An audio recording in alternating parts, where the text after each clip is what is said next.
Welcome to this video about electrochemistry. It is the 6th lecture. So today we're going to talk about a reaction happening in a galvanic cell, and we're looking for the change in free energy, Gibbs free energy. To accomplish that, we're going to use our clever checklist. So the checklist says that the first step is to separate oxidation and reduction reactions. So if you look at aluminium before and after the reaction, you see that it has lost 3 electrons. If you think of the rule oil, Rig, oxidation is losing, reduction is gaining, we can figure out that because it's losing electrons, it is our oxidation step.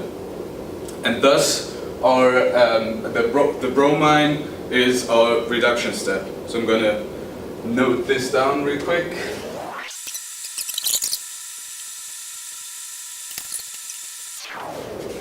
Okay, so here we are again. So the first thing you want to do is balance the reaction. As seen here, you started with 2 aluminium, so you have to multiply this reaction by 2. And you started with 3 bromine, so you have to multiply this by 3.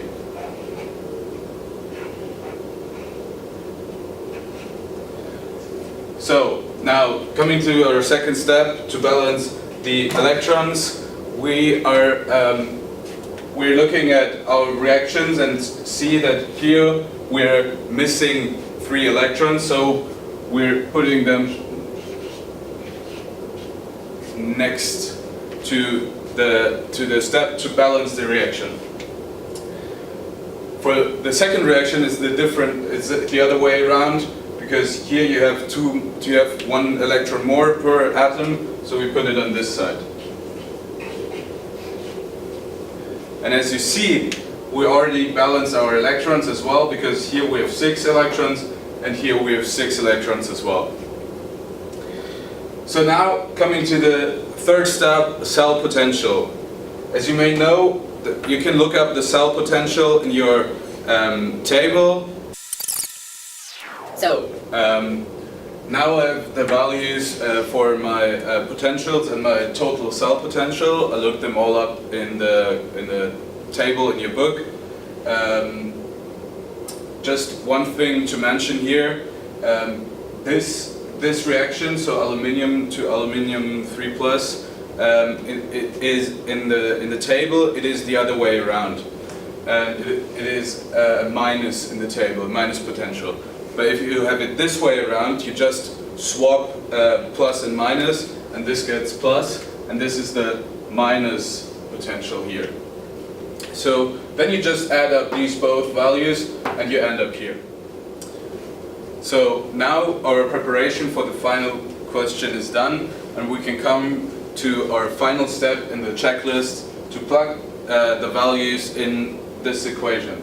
This equation is given in your textbook. It is an equation that combines the Gibbs free energy and the cell potential. So as you can see here in the list, delta G is the Gibbs free energy. N is the number of moles of electrons you have in this reaction. F is the Faraday's constant, and E is your cell potential that we just calculated. Let's plug that in.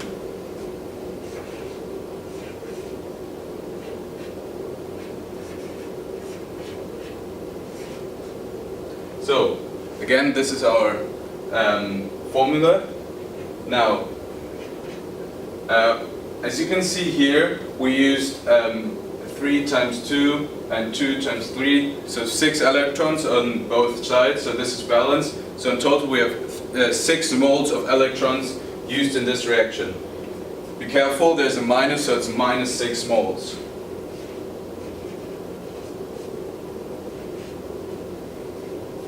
Now, the Faraday's constant is a given constant. You can just look that up in the book.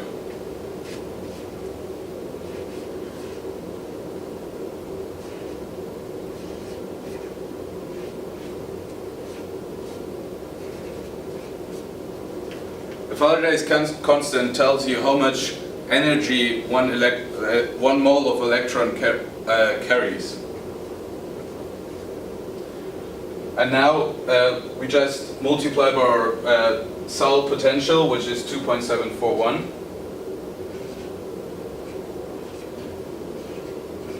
But to simplify the computations, we, instead of volt, we use joule per column, which is the same as volt. But the good thing is that now you can cancel out the moles and the coulombs, and you're left with joules. So if you compute this with your calculator, you'll get a big number, and because we want to make it simple, we just convert it into kilojoules, which is just divided by 1,000. So the final answer is minus 1,587 kilojoule. So now this tells us the Gibbs free energy is negative. Now, as you may remember, when the Gibbs free energy is negative, it is a spontaneous reaction. So now you can see that every time you compute your cell potential and you have a plus here, it will always, because of this minus, will always turn into a minus. And if you would have a minus here, it will always turn into a plus. So this reaction, we just proved that this reaction is positive, is spontaneous. Sorry, it's spontaneous. Yeah. Okay.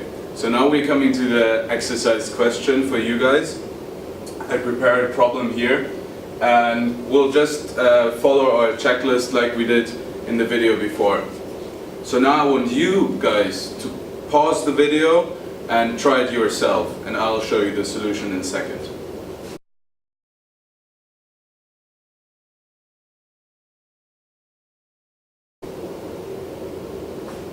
Alright, let's start. So first, separate oxidation and reduction reaction. So as you can see, the gold here has a positive charge as a reactant and ends up as a neutral atom. So we can assume, or we can definitely say that this atom gained electrons. So sticking to the rig, to the all rig rule, reduction is losing. Reduction is gaining, oxidation is losing. So this gained electrons, so this is our reduction step, and the copper is our oxidation step. Let me write that down.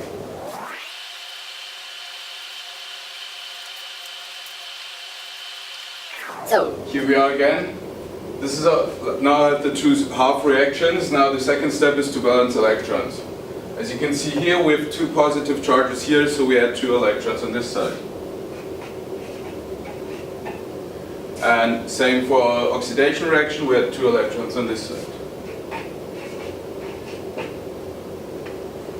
So now what you do for the third step is looking in your table and figuring out the potentials for these half reactions.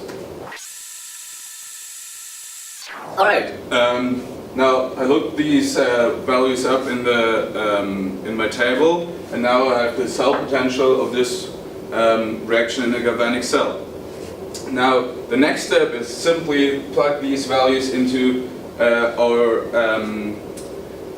equation that we just used. So minus n, so the number of moles of electrons that is used in this reaction, you can figure that out from the half reactions here. You have 2 electrons here, 2 electrons here. So in your total equation, you will use 2 electrons. So, the Faraday's constant, we already talked about this, it's a constant, so just look it up in your book. And then the cell potential is plus 0.281, so just plug that in, but not as volt, but as joule over coulomb. So I'm going to do that now. So here we are again. Now it just plugs the values into this equation, and our final answer is minus 54.2 kilojoules. As I already told you, when Gibbs free energy has a negative value, this means that the reaction is spontaneous. So I hope you enjoyed the video. Make sure to also watch the other ones, and have a great day.